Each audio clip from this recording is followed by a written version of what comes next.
a podcast to honor the gods. This better come with a sacrifice. Dave X Media. Hello and welcome to Content and Capable, a podcast all about following your passions while still feeling like a proper adult. My name's Sam and I'm your host. This week I spoke with Bex from Tu Tía Bruja all about her work with witchcraft and how it's impacted her day-to-day life.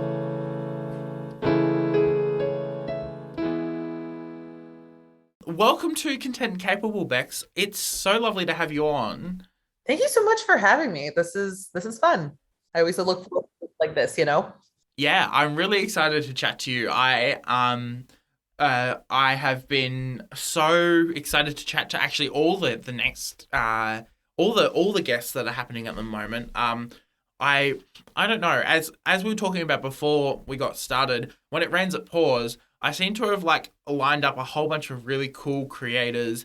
Obviously, by the time this episode's coming out, the listeners have already listened to a few of them, but there are so many more coming up, and I was reflecting on it this morning, and I was just like, there are so many cool creators that I'm getting to speak to, and I feel incredibly privileged to, because it's not every day, not everyone really gets to speak, to people doing amazing stuff in their day-to-day lives. It's very fascinating.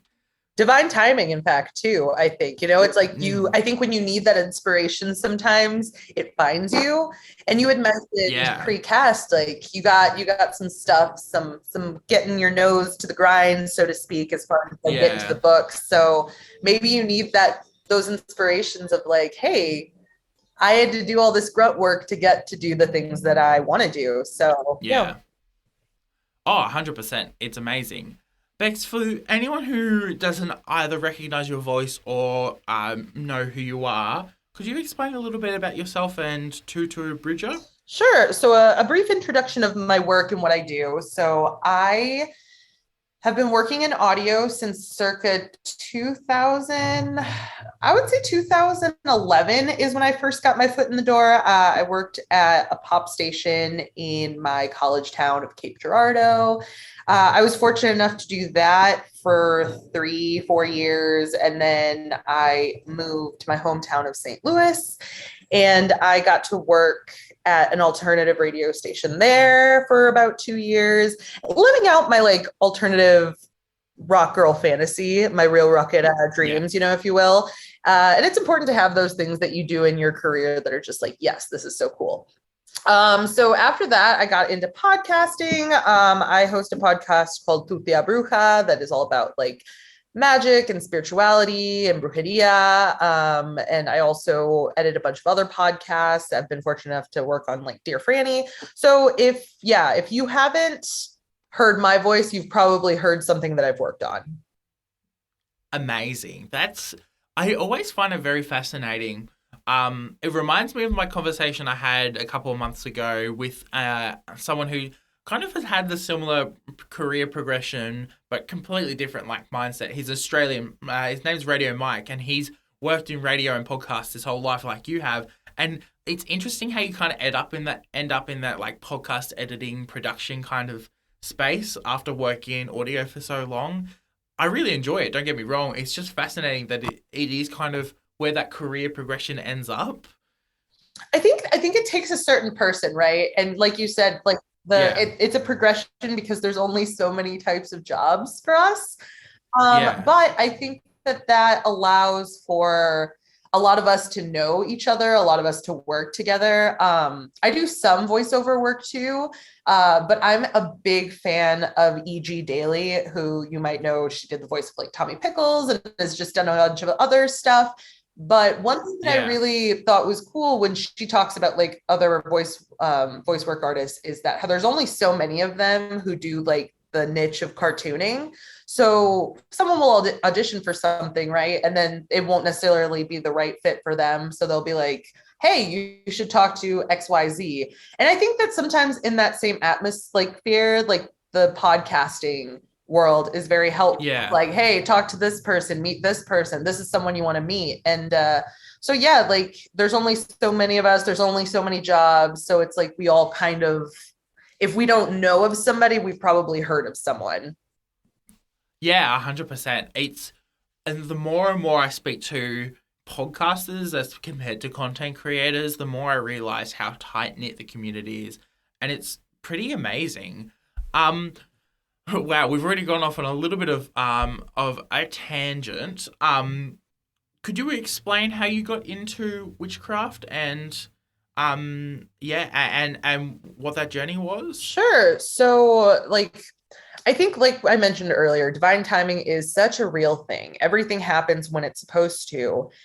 And I was sort of at the time in my career, like in radio, where I was like, I don't know what my next step is, right? So I went on vacation to New Orleans and I just started buying like a few candles, little intention candles here or there. And then coming back, I started to realize like, why is when I light candles and I really like am wishing for these things to go out into the world, right? Does it seem like it's more effective when I do that, when I'm putting this conscious effort into it? And I started to realize, like, I looked into Wicca and I looked into all these different traditions, and I realized that nothing was specifically for me. Even reading about like Santeria and other different types of traditions, again, because it wasn't for me. I like what I would call my practice, I guess if I was to call it something, it would be like Chicana inspired brujeria. So brujeria being, in my humble opinion, right, it's the fusion of different like beliefs, traditions, rituals, customs as a result of like the Spanish colonialism. And so you have a lot of different faiths still practicing under the ruse of Catholicism. You have people who are lighting candles, and like these candles might have a saint on them, but they're supposed to represent someone else.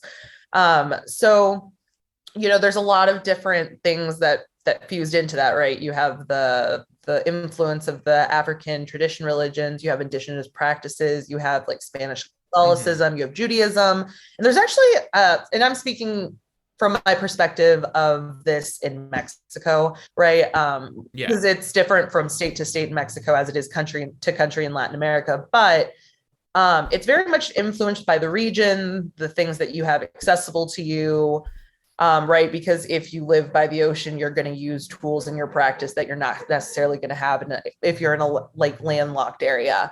I think, but overall, like to its core, it's about resistance, and it's about continuing your faith in the just grimmest of circumstances, I feel. But it's what got me really into it was, like I said, going to New Orleans, but what got me even deeper into it is we all have like a certain power that we come from, and just like all of these traditions and people, and we don't always get the opportunity to really like dig deep into that, right? And on an episode of my podcast, we were doing an episode about witchcraft, and it was interesting, right? Because we had cases that were things that were witch hunts that were happening as early as like the 2000s. I mean, they're still going on, but for my particular topic, we each individually picked a topic to discuss. Mine was sort of like what went into the colonialism and why in Mexico, like what was all like New Spain. Guadalajara was the second major, I guess, city, finger quote, in what was New Spain. But the town that my family is from was established some 12 years before. And so digging really into the roots of that, and just throughout all this research and whatnot, I uncovered that when the Spanish were, you know, converting indigenous people to practices, a lot of different things, traditions and whatnot stayed, because after a certain point, they were just so busy with all their various projects, their spinning plates, if you will, that the bishops were allowed to sort of decide what was and wasn't blasphemous. So if it was like herbalism, or if it was something that wasn't threatening to anybody, it was allowed to carry on. So that is why, you know, you see a lot of different, to this day, you see a lot of focus on like what is remedios, home remedies, herbalism, candle magic, so forth and so on. And you see just like the fusion of all these different traditions and practices, and everyone's practice is different and unique to themselves. And like I said, mine is just what I feel works for me, which is a lot of like different candle stuff. And I'm from the United States. Like I live there, you know, even though like all of my family is from Mexico.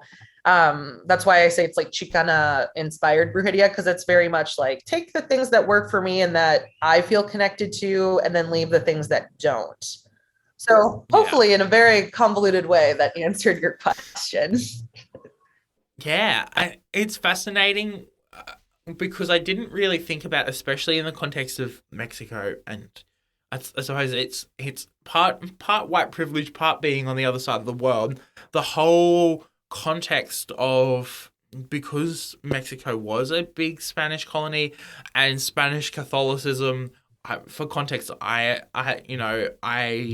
am Catholic, and it is fascinating to hear about like the way that just different regions adapted to Catholicism being this is the standard here, this is Catholicism, and then everyone who was enforcing like the one standard leaves, and you've got all these bishops going, well, we've got to make some rules as to what's blasphemy and what is just normal stuff that's going on. And it is fascinating where you start to see emerge like a hybrid of, especially that spirituality, but combining it with the traditions and practices that have been there for generations beforehand. Yeah.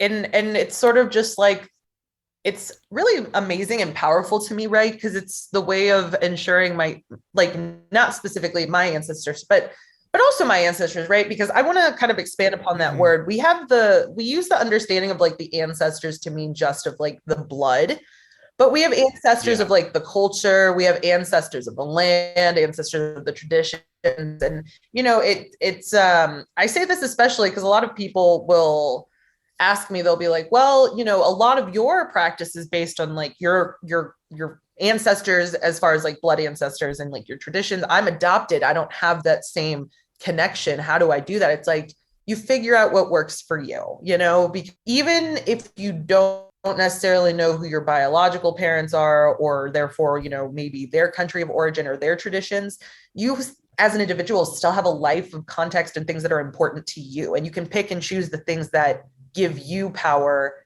that are rooted in you, I think that so many people forget that they feel like they have to seek out these things, or, and it's just like, at the end of the day, it's whatever gives you power, right? Like I just did a podcast episode about how I do divination by iPod. Oh, wow. Yeah. And so like what I'll do, right, is I'll ask the world a question. And there's a term for this. It's called, I could be pronouncing it wrong, but I think it's Canticum-mancy, and I'll send you a link on it.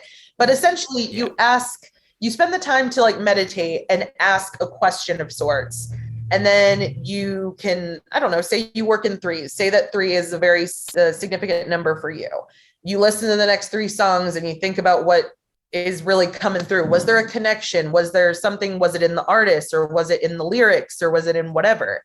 And I've gotten a lot of different things answered for me that way. But I think, like I said, it's about like figuring out the things that work for you. It's about what strengthens and makes your practice powerful. Yeah. And iPods have a really like dear place in my heart. So, It is fascinating because now all I can think of is the iPod's on shuffle. What song am I going to get next? Or like, and I still do this in the car, I'll be like, I skip through like 5 or 6 songs. I'm like, I actually just really want to listen to the one song and repeat. Let's go back to that song and just put it on repeat. And, it is interesting, the more you listen to something, or the harder or the context you listen to something, does bring out all these different meanings. And, it's so fascinating to see what, how your mindset often informs not the worldview, but what you take out from a situation. And, in the context of, witchcraft, it's like, you got to be really purposeful within that mindset. And when you are, you get this really great opportunity to see things and understand things in such a fascinating way. And I really enjoy just that whole concept of that. It's fascinating to me. You have to, it's funny because like if you want to create the reality you want to live in, right? You have to, in a Yeah. sense, be a little delusional because you're just like, the world has to be speaking to me. And that's how I feel, you know, like there have been so many moments that I call them main character moments, right? Because they're moments where it's like the music is synced up to like what's happening in your life and you're just like, what is this, you know? Like I remember having a moment when I had a very like terrible job in my life where I had to like travel for it. I used to work as a travel bartender and I took this job Yeah. and it was just like there was this particular moment where I was like working out with someone and we were walking together and he was like, I'm so glad that you like took me to walk with you. And the song in my headphones was MIA's Come Walk With Me. And I was like, this is so like this, like it's cringe almost how appropriate it feels to this moment, Yeah. you know? But no, I have a lot of those moments where it's just like very overwhelmingly like this was meant to happen. Like this was a moment in your life that was meant to happen.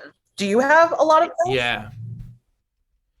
Often, not necessarily. I'll have moments where I'm a musician. I've lived music for a very long time, so music is very important to me. And I'll have these times where a song will come up, or I'm reminded by a song, and I listen to it, and it often transports me back to when I was last listening to it, or when I listened to it most.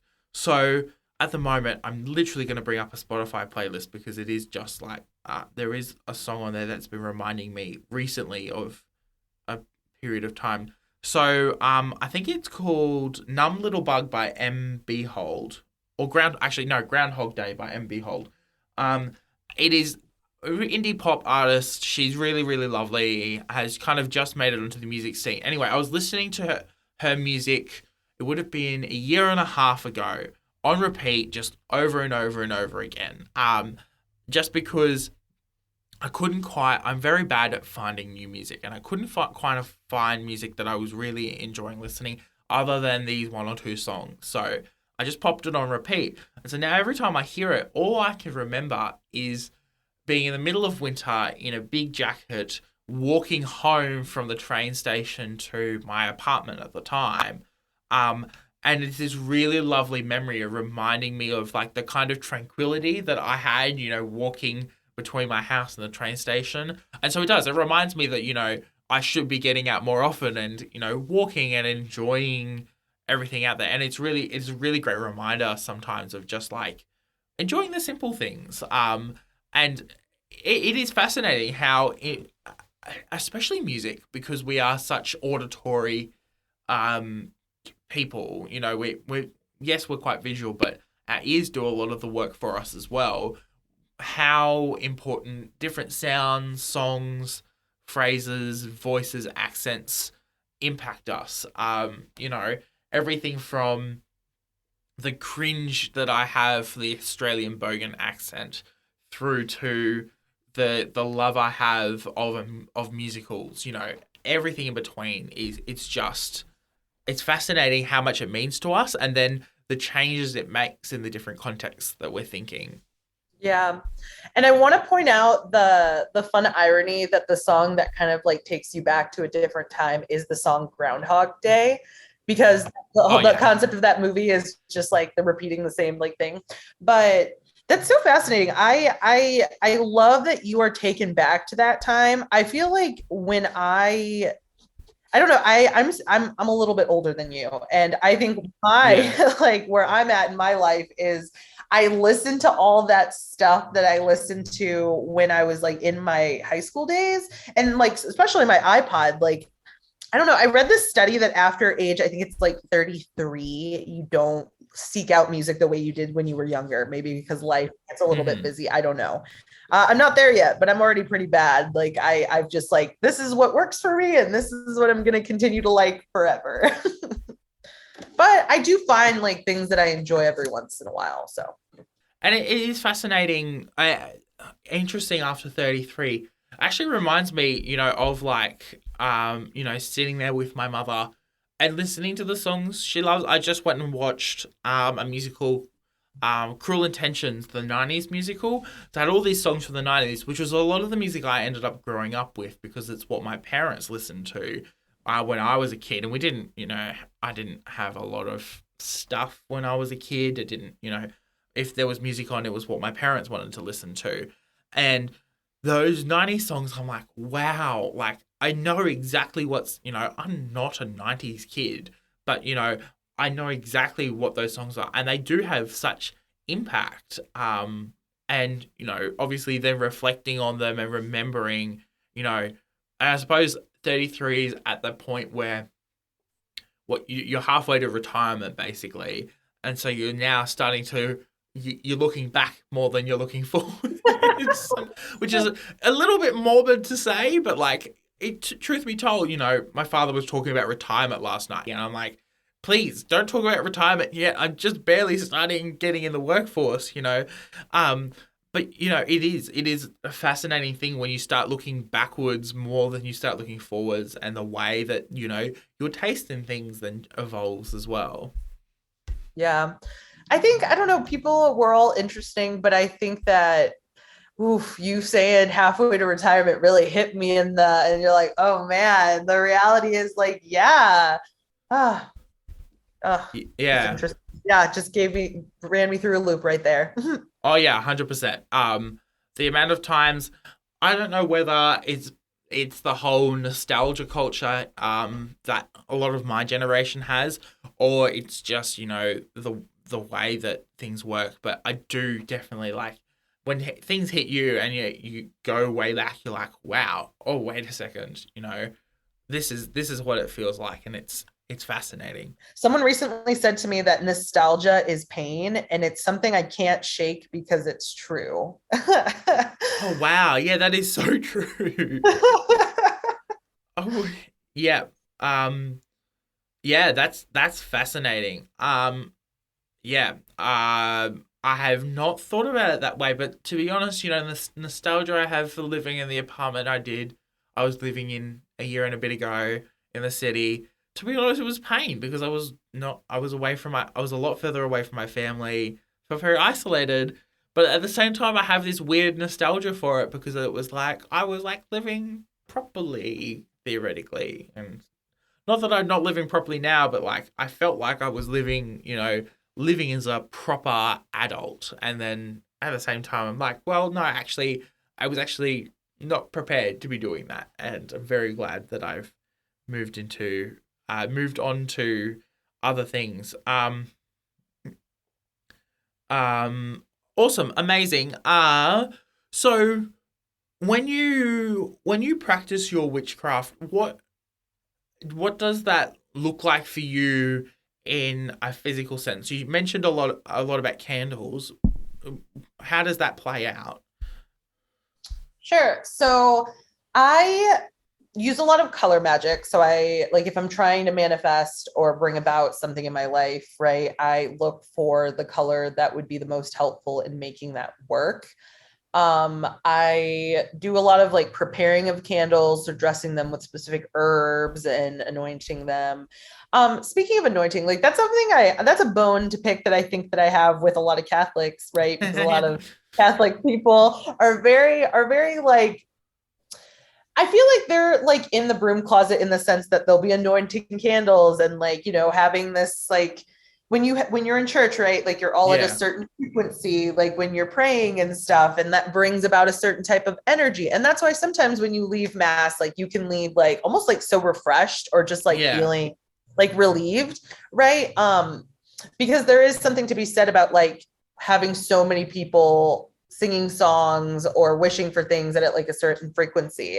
I'm in Mexico right now currently, and I had to have one of those moments like, oh, what's going on? And there was like a whole street full of people praying, like and chanting at like a certain like frequency. And I'm just like, these witchy bitches over here, and I'm just like laughing to myself. But I'm just like, it's always, I think it's the connotation too that like witchcraft is associated with evil, right? And we forget that, I mean, anything could be used for evil. Cheeseburgers can be used for evil. Yeah, 100%. And it is so fascinating how, you know, like the context. As you said, that whole group worship, I was reading, someone I follow was talking about, you know, they're no longer Catholic anymore, but, you know, though the masses and the services themselves, the physical services themselves, how fascinating and important they are, and like, you know, really people are intrigued by, you know, Catholic mass. Um, of all things, I was in the cathedral in Brisbane where I live, over the weekend, and it was amazing to see the amount of people who just walked in and were like having a bit of a sticky beak as like, what's going on here? And like some people would join in having really no idea what's going on. And other people would be like, oh, this is fascinating. I'm going to stand and watch, but I'm not going to really join in. And it was just interesting to see, you know, people who aren't necessarily familiar with the Catholic faith or any faith in general. A lot of people, I think, nowadays are being raised without religion, which is a fascinating thing. We're going to see the effects of in a couple of years' time. I think it'll be very interesting to see. But, you know, a lot of these people, you know, aren't quite sure how to interact. And obviously, Catholicism has a lot of dirty, undesirable, disgusting things that have happened to it. And, you know, the whole of the Catholic Church is like still working through the terrible, terrible things that the people have done. But at the same time, there is this weird, oh, but the physical stuff is so, like, so fascinating. It's not something that people see as either A, normal, or B, look at and go, oh, that's, you know, that's how that works. Like, I don't know, it's really hard to describe, but there is that fascinating, the group worship, the singing, the chanting, the saying things together, really does entrance people. Well, you bring up a really good point, because there's so many people who have grown up like without religion at this point, and we are going to see the effects of that. But because of that, they're not familiar with all the rituals and things that are involved in a Catholic mass, because there are so many. You sit, you stand, you kneel, you pray, you eat the cracker, you know, like it's all of these things, and it's like there's something about it that is very like intriguing and very fascinating. And I don't know, I consider myself like, I've had a hard time like figuring out my relationship with Catholicism, right? But I think I would call myself a cultural Catholic, because like you said, I can't, like, a nice church with some stained glass windows and stuff, I'm like, that is a nice church. I don't try to think about all the atrocities that are attached to it. I don't, but it's also like, you know, for a lot of people, I understand that like since their faith was taken away from them, they had to fill it with something, and so Catholicism was then its place. And so I also understand that like attachment, because at this point it's like, what else is there? So I don't know, I've become a lot more lax in my feelings of Catholicism in my finger quote older age, because I'm also just like, what works for people should work for them. In that same sense, though, as long as it doesn't give them the holier than thou to then hurt other people. Oh yeah. You should never let religion, and it's a big rule that, you know, I have, especially when I speak to other Catholics. I'm like, should never let religion hurt someone else around you. You know, yes, you know, your beliefs you might not agree belief wise with someone else, but that does not mean that you get to tear that person down or disrespect them or tell them that they're wrong flat to their face. You can disagree with them. You can have a discussion about why you disagree with them. But beyond that, I think that that's where it should end, you know, because there is no way that turning around and telling someone's wrong is A, going to either change anyone's mind, or B, be healthy in any way, shape or form. I really do get angry at Christians and Catholics, especially Christians. Not all Christians, but, you know, obviously, you know, there are a lot of these people are outliers, but like who just, you know, go out of their way to antagonize people who don't agree with their beliefs. And it's very frustrating, because we're all, humans desire connection, but at the same, by telling that person, getting rid of that connection, basically, you're, stopping them from exploring their beliefs and exploring, how their spirituality intersects with the world that they live in. With the history of Catholicism, there's always been a little bit of control. So sometimes I wonder if There's some people who are attracted to the religion because it allows them to feel like that sense of control over others, that power over others. But I don't know. Humans are strange. Yeah. We're very weird animals. We're just Truly. like, somehow we've managed to spread to all corners of the globe, adapt the world to fit, our needs, and somehow wreck everything around us. But at the same time complain that, this person doesn't agree with me and therefore they're a poo-poo bumhead. And it's like, wow, when we really get down to it, we're very simple creatures, but you'd think we would be a little bit more adult, a little bit more nuanced. I think the issue, right, is that like for whatever reason, really talking about things that hold such a important place of our heart sometimes turns us into children. Yeah. Because we don't want to believe that those things are wrong or evil or bad. But I think it's like until we do the work to sort of sit with that uncomfortableness that makes us want to act like children and feel like we have to prove people wrong, I feel like then we will make progress. But not everyone wants to do that work. No, not everyone wants to do that work. And it is, sometimes it's frustrating. I don't know, like in the context of like, when everyone's telling a politician that they need to pick up their game and improve their act, it's very frustrating to sit there and go, well, is there anything that I can really do? But at the same time, I think it also is a very personal journey. And, I am very much an optimist. I'm very much naive, but I always try to think the best in people because until they can prove beyond a doubt that they're acting maliciously, I don't, like, who knows what's going on inside someone's head? And, who knows why they've decided to make that particular decision that might be hurting people. There's so many different motivating factors, just like, there are so many different motivating factors to, in any decision we make. Yeah. No, 100%.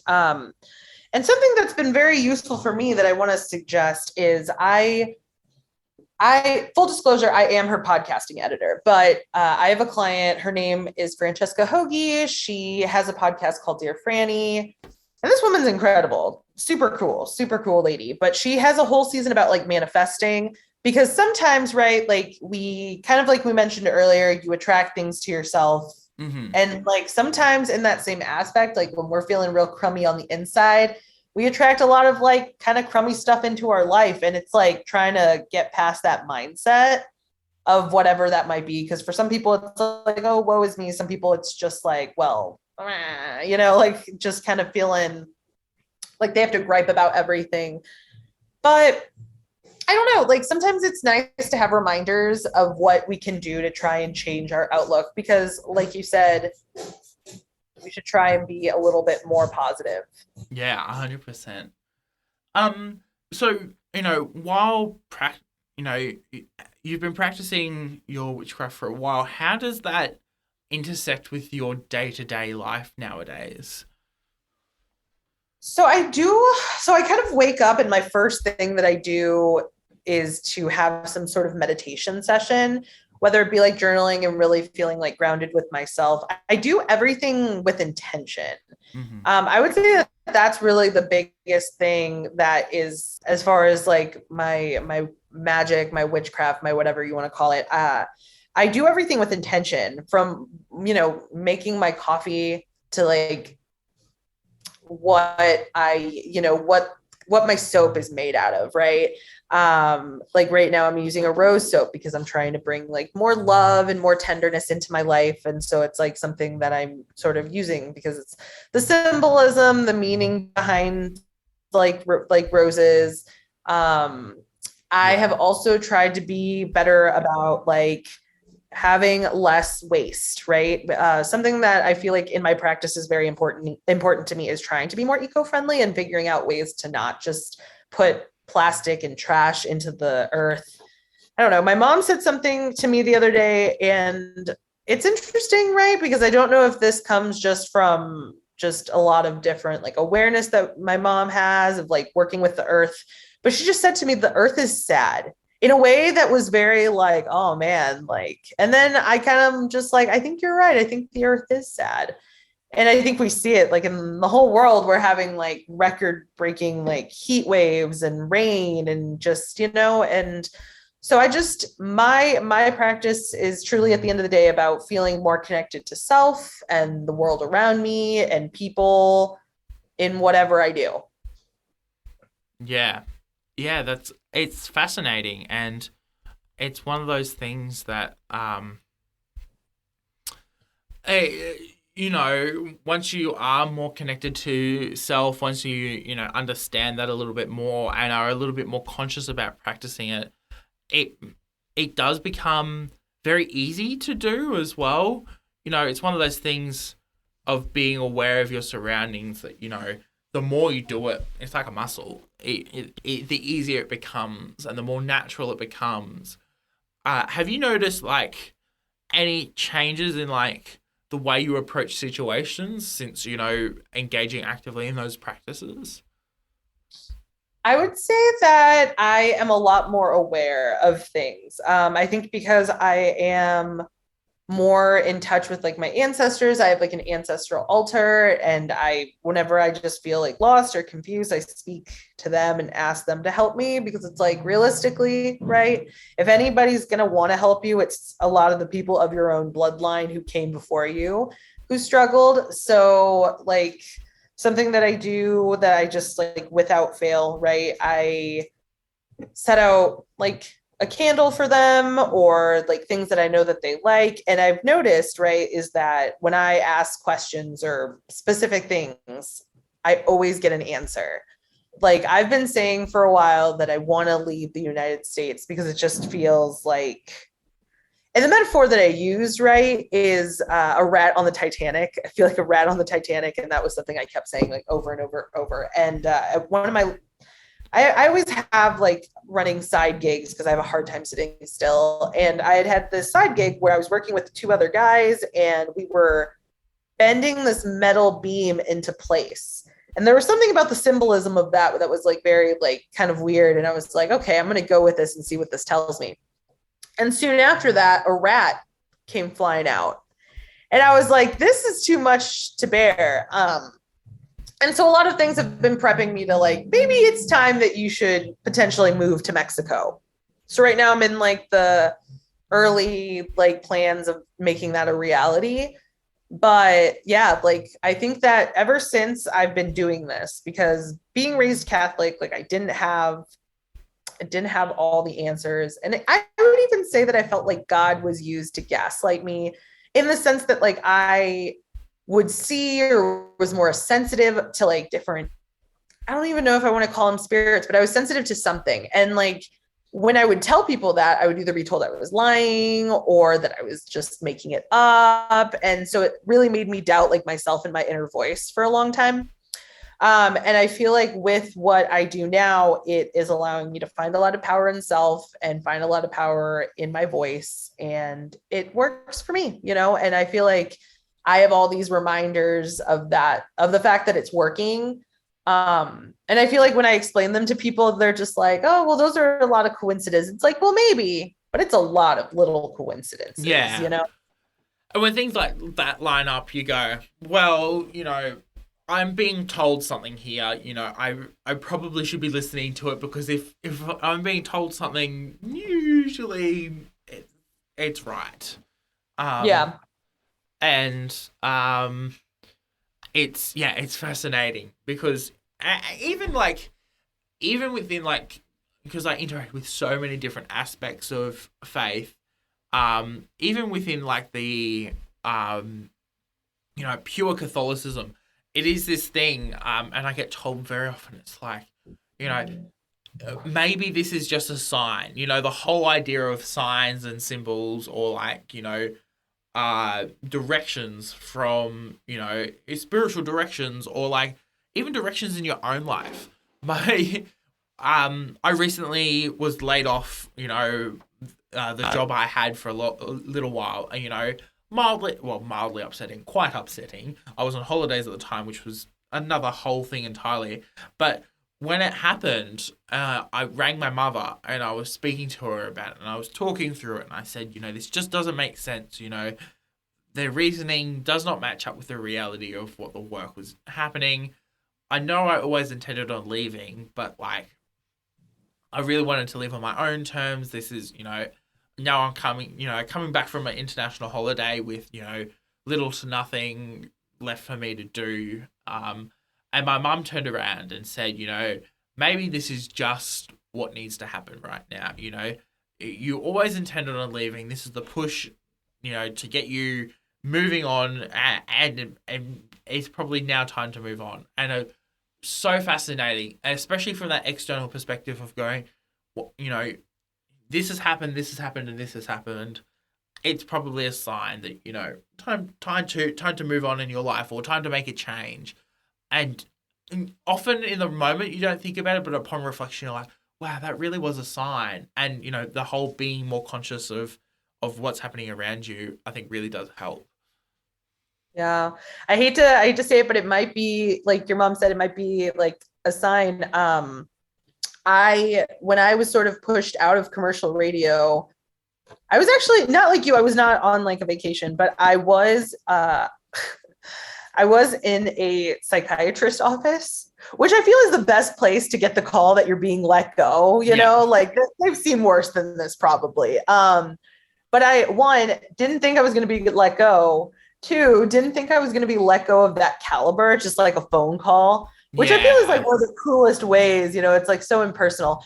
But that being pushed out of that job, even though I did love it, working in radio, allowed me to work in a position that was aligned with like social justice and a lot of like social equity, which I feel has been very much tied to my like magic journey, because it is like it's a whole thing of resistance, right? And like, I don't know. So something about just working with people who, they have it hard. They're going through life, but they're surviving.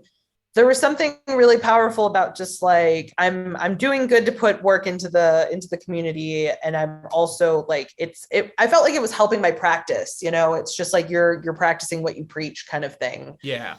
Yeah. I think sometimes things happen when they're supposed to. And yeah, it's the whole thing of making it worth being something worth writing on your resume. Right. Yeah. 100%. I think the upsetting thing for me, I think, was it was an email.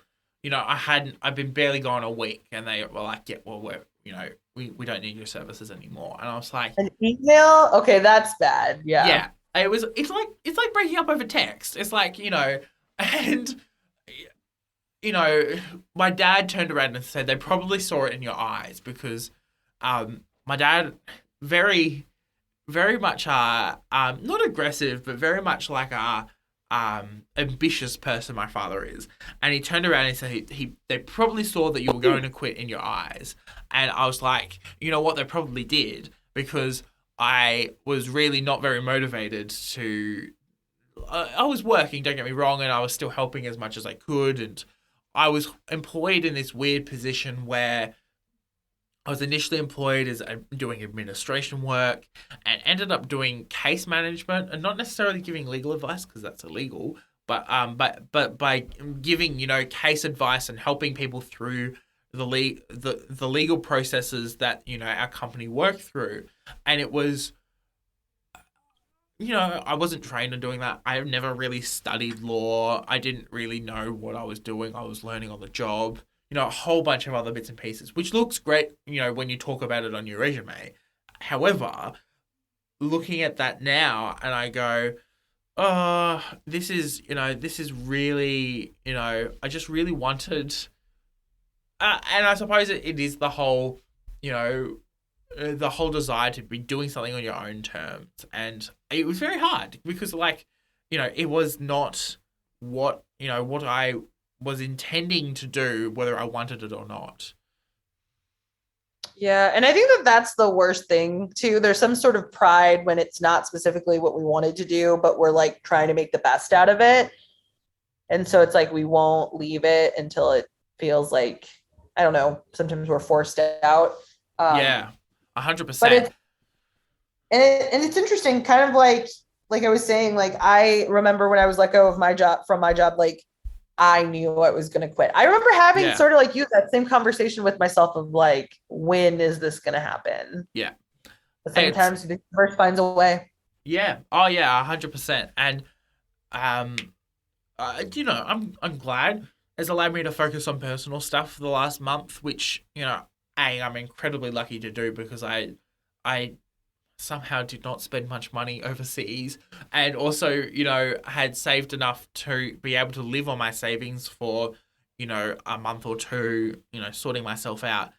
It's not something not many people my age, at least that I know, can do. And I feel incredibly privileged to be able to do that.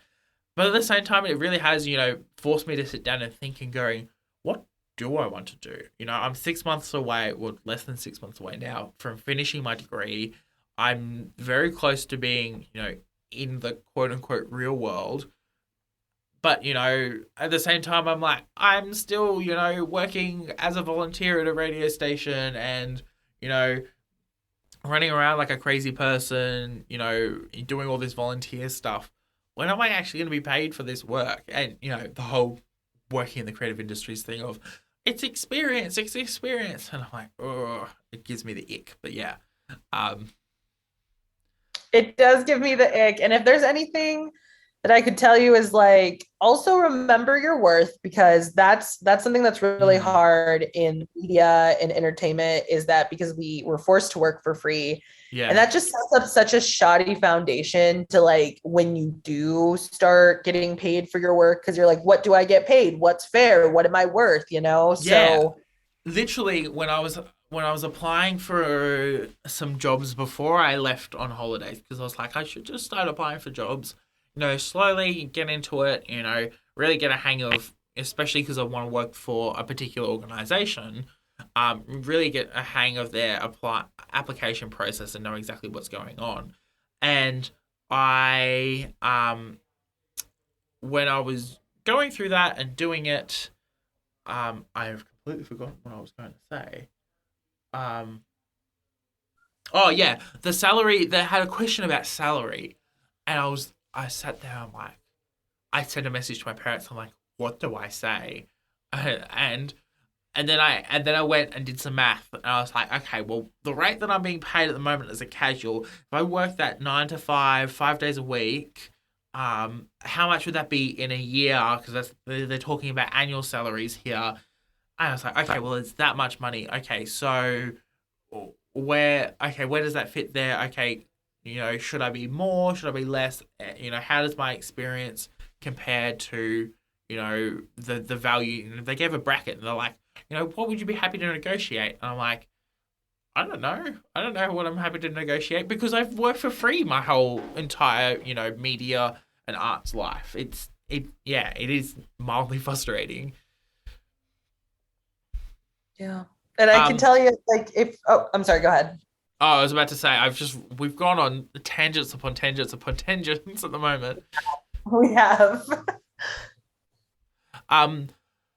So, obviously you've created an amazing podcast all about your work. What has been some of the interesting parts of interacting with the witchcraft community? I think building community has been one of the best things. There was the community that I am a devotee of Santa Muerte, and the community of individuals that I know that follow her is very small.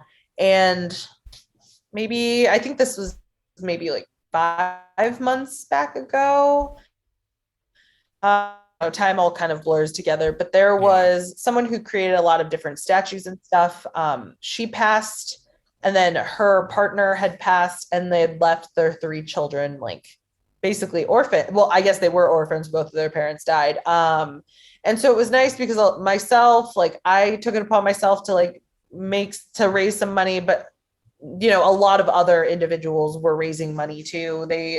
The fact that so many people showed up and did what they could to raise money for her children was really just powerful. But there's been a lot of like instances like that. I think it's cool that people are putting, their space in the community, like really making it important, right? Like if they have any like clout, so to speak, or any like social, I'm looking for a specific word that's escaping me. So like social collateral, they were using it. So that's been amazing. And just being able to support like small, like creators that do this. I don't know. It's interesting. There's been like an influx of people who are really like figuring out what works for them spiritually. So it's a lot of individuals are taking to witchcraft. Yeah. And I like that a lot of people are going about like the ethical ways, I guess, to do it, and not just like, oh, I went to this shop and they sold me sage and did this and this and this. Like they're actually looking for the things within self, right, that give them power, and that's cool. When you said sage, I was like, white person witchcraft. not to discredit any, white people who do, practice witchcraft, but it's like, you see it on the internet every now and then, the whole appropriation of culture that white people do, or like, you've just taken all the flavor out of that dish by taking out the paprika, or the spices, it's not that hard to, sorry, I could rant and rave about culture for forever.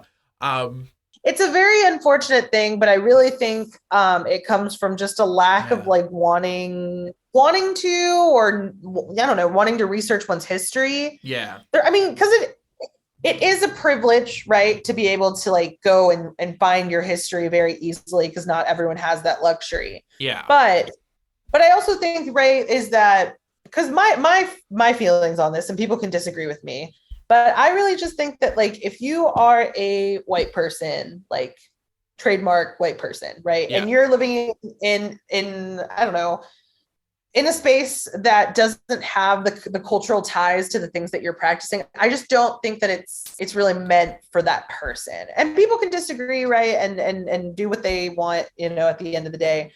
But I like, for me, finding the things that work and like really speak to me all come from like my ancestors and my own traditions. Like, I do divination by iPod, it's the things that I find value in. Mm-hmm.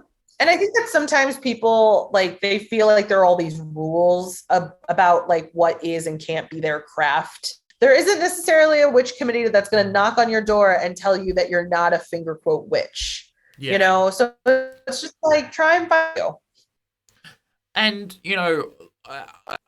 I don't know. It seems to be, at least in my experience, there is more talk about witchcraft.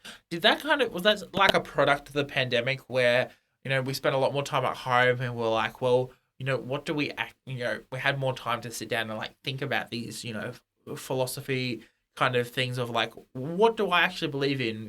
Where does my spirituality lie? Wow. Well, I think it actually has to do, so 55% of individuals like in the world consider themselves spiritual, but don't necessarily have like a denomination that they like feel attached to. So I think for a lot of people, it's a lot of trial and error, like figuring out what works for them and whatnot. I don't know. I always just think that with anything, right, have common sense. Like you wouldn't feed a stranger blood, so maybe something's telling you to feed it blood, don't do that, like, but you'd be surprised the things that people ask, like, because there's a lot of different groups and stuff where people of different denominations or just whatever practices will kind of talk about what they're doing, and you'll have people just sometimes ask the most outlandish questions, and it's just like, oh honey, why? Speaking of outlandish questions, what is like one aspect of your witchcraft that that people don't know, a fun fact, something that people don't know about or people find surprising when you mention? That I do divination by iPod is always very amusing. Yeah. It is so fascinating because it just like, it made sense. As soon as you just say divination by iPod, I was like, oh yeah, that totally can understand where that's come from, And the more I think about it, I'm like, this makes sense. This is very reasonable. You're gonna find yourself doing that. You're gonna ask a question. It's like, come on, shuffle, see what I get. You're gonna like write down the names of the songs. It's like start doing a bunch of like you find out all these random facts about how the musicians are connected, and you're like, that applies to my situation. Yeah, 100%. And looking towards the future, I don't know, what are your hopes and dreams about, your practice of witchcraft and the witchcraft community? I don't know. I sort of like, I think a lot of people on the internet, I think that a lot of practitioners like to think that there is a right and a wrong way. And I don't think that's true. I think that everyone's practice is unique to them, and it is truly about figuring out the things that work best for you. I think I myself in my older age, I'm trying to be a lot less judgmental of people and just connect with people over the things that we find interest in over the things that we disagree on, mind you. And I mean, like, that being said, there are certain things that I will not like bend on, like human rights and stuff like that. Those, never bend to those, and be people being treated like people. But I don't know. I think that like sometimes I myself am guilty of this. It's just like we can be so doom and gloom about just like everything because it feels like it's falling apart all the time. Yeah. But, and I know I mentioned this earlier, and I'm going to provide you the link to check out her information about this, but I had a really hard time understanding like 5D, which is what a lot of like love and light practitioners will talk about. Like as soon as someone started talking to me about 5D, I would like shut down the conversation. I was just like, this person is not necessarily in touch with what's going on in the world. But I don't know, when I heard Francesca explain it in the sense that it's like, you are aware of what's going on in the world, but you can't keep reacting in the same like level of consciousness that these things that are upsetting you were created in, because then it's essentially just like that whole, you're giving them what they want, and you're also like using your energy in a way that isn't really useful. Yeah. And instead trying to rise above that and figure out like better solutions and attract more like of a positive energy and people who are trying to also figure out solutions, right? Because we can feel so insignificant sometimes, but it's like we have the capability of creating community and helping each other. So yeah, 100%. And I think, with any diverse and varied community, it is especially over the last few years, it's become more important than ever to just be ready and open-minded for change as well. We're seeing so many different communities change. Everything from Harry Potter all the way through to, I'm reading through some of the Percy Jackson books again, especially those early ones. And you read them and you read the latest ones that the author Rick Riordan's written, and they're like so different in terms of like the way that they treat different cultures and different minorities. And it's like, wow, we're moving forward, and it's amazing to see, even just forward movement is amazing to see. Progress has to start somewhere, Thank you so much, Bex, for coming on Content and Capable. I've enjoyed so much chatting to you about so many different things. I always forget how intersectional topics like witchcraft are and how they really do impact your day-to-day lives. Yeah. Thank you so much for having me on. This has been such a delight. I feel for you because I think when you have two different individuals who work in audio, it's just like all over the place. So hopefully there's something useful here, that you can use and that your fans enjoy. Yeah. Where can people find you on the internet? Yeah. If you are trying to find me or anything that I do, Instagram is a really great place. I give a lot of updates on there. I have a podcast. I mentioned Tu Tía Bruja. You can find that anywhere you listen to podcasts. I don't know. My muse has left me, and I feel like I haven't really been able to create in a very regular way. But I'm trying to. But you can catch, I think there's close to 100 episodes on there. So check that out. You can check out my website, which is beckspeakcasting.com. If you are curious in what I do, if you're looking for a tarot reading or whatever, reach out. I'm always looking for different collaboration efforts. Yeah. Yeah. Yeah, and has there been any media that you've been watching, interacting with, listening to, reading that you wanted to plug? So, okay, I like I mentioned, I'm in Mexico, so this won't necessarily be accessible to everyone, but I'm a big fan of the Betty la Fea, like different variations, which is like a telenovela that started in Colombia, but there's so many different renditions. America Ferrera was in the American version, which was Ugly Betty. Right now I'm watching, it's Betty in New York, and it is I think the second Mexican rendition of it, but it's really good. I really enjoy it. I don't know. I just love a good telenovela, you know? Yeah. I find it the same with things like Bollywood, where it's like, you watch it and it's the kind of like over the top, or the stories that, are told over and over again. And they get different and it's lovely to watch. Yeah. Yeah. Awesome. Well, you can find me at sam.the.journalist on Instagram and TikTok, and at samobjournalist on Twitter. Make sure you check out the podcast at Content the Letter N Capable on Instagram and on Twitter. This week, I'm going to plug... I have plugs written down, so I know exactly what I'm plugging, but I lost my sheet. There it is. I'm going to plug the most amazing podcast that I've been listening to recently, which is Tales from the Critkeeper. Actually, that's not going to be the name by the time this is published. So there'll be an insert of Editing Sam here explaining what their new name is, because I'm actually not quite sure. They're in the middle of a rebrand as well, by complete coincidence. This was a suggestion from Alex from My Cabbages, who her friends, they reached out to her, and she let us know. And I've just been really enjoying listening to a D&D podcast from the start and like following it along, because I feel like a lot of the time when you want to listen to D&D, you're catching up, and so you're missing out on the live community and how you feel episode to episode, and the gaps between them, which I think is one of the beauty of broadcasting television at the moment. TV series on television is that there is that suspense of, what's going to happen next week, and that community that forms around that. And it is Thank you for listening to Content and lovely Capable. to be listening. You can to follow that. the podcast socials There are only a few at episodes in at the moment. The letter I N, really do highly Capable suggest that people, on Instagram and check Twitter. that one You can out. send a super boring Of email course, to us I will through have contentandcapablepod the at final recording gmail.com. somewhere.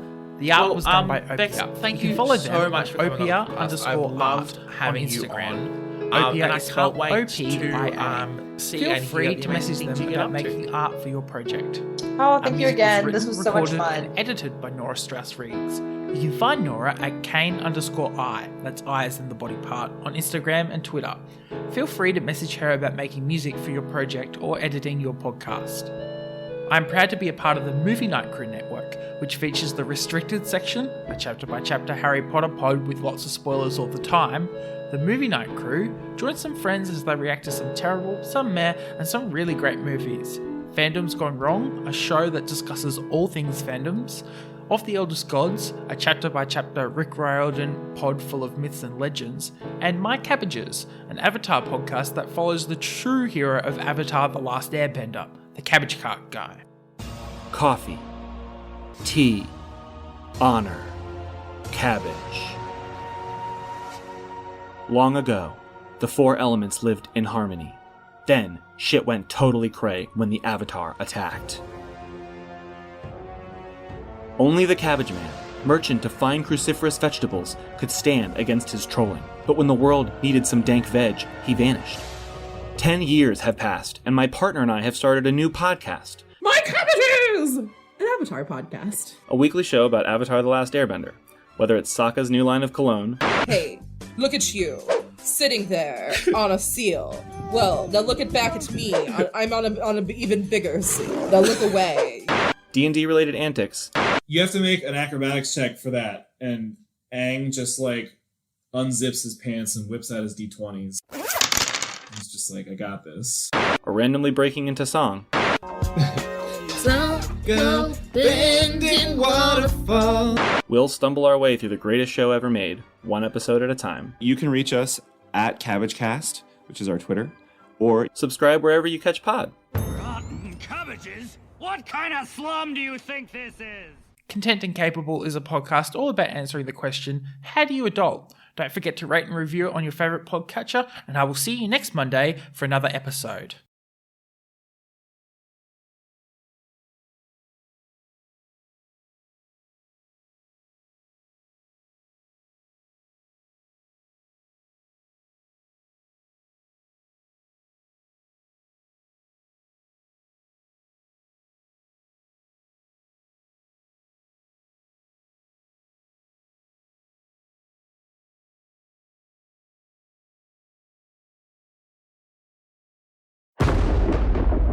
Dave X Media.